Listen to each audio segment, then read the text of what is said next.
Copa America കിരീടം നിലനിർത്തിയതിന് പിന്നാലെ FIFA റാങ്കിങ്ങിൽ ഒന്നാം സ്ഥാനം നിലനിർത്തിയ അർജന്റീന. ഒന്നാം സ്ഥാനത്തുള്ള അർജന്റീനയ്ക്ക് 1901.48 പോയിന്റാണുള്ളത്. ഫ്രാൻസ് 1854.91 പോയിന്റുമായി രണ്ടാം സ്ഥാനം നിലനിർത്തിയപ്പോൾ യൂറോ ചാമ്പ്യന്മാരായ സ്പെയിൻ 5 സ്ഥാനം മുന്നോട്ട് കയറി മൂന്നാം സ്ഥാനത്തെത്തി. യൂറോ റണ്ണേഴ്സപ്പായ ഇംഗ്ലണ്ട് ഒരു സ്ഥാനം കയറി നാലാമതെത്തി.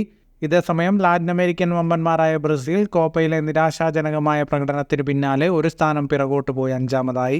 3 സ്ഥാനം താഴേക്കിറങ്ങി ബെൽജിയം ആറാമതായപ്പോൾ നെതർലൻഡ്സ് 7ാം സ്ഥാനം നിലനിർത്തി. 2 സ്ഥാനമിറങ്ങി പോർച്ചുഗൽ 8ാമതും. കോപ്പ അമേരിക്കയിൽ ഫൈനലിലെത്തിയ കൊളംബിയ 3 സ്ഥാനം മുന്നോട്ട് കയറി 9ാമതുമെത്തി.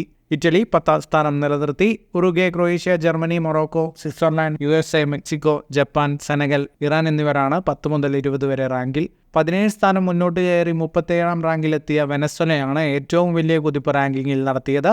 അതേസമയം ചെക്ക് റിപ്പബ്ലിക്കിനാണ് റാങ്കിങ്ങിൽ ഏറ്റവും വലിയ നഷ്ടമുണ്ടായത്. 13 സ്ഥാനം പിന്നിലേക്ക് ഇറങ്ങി 47ാം സ്ഥാനത്തേക്കാണ് ചെക്ക് വീണത്.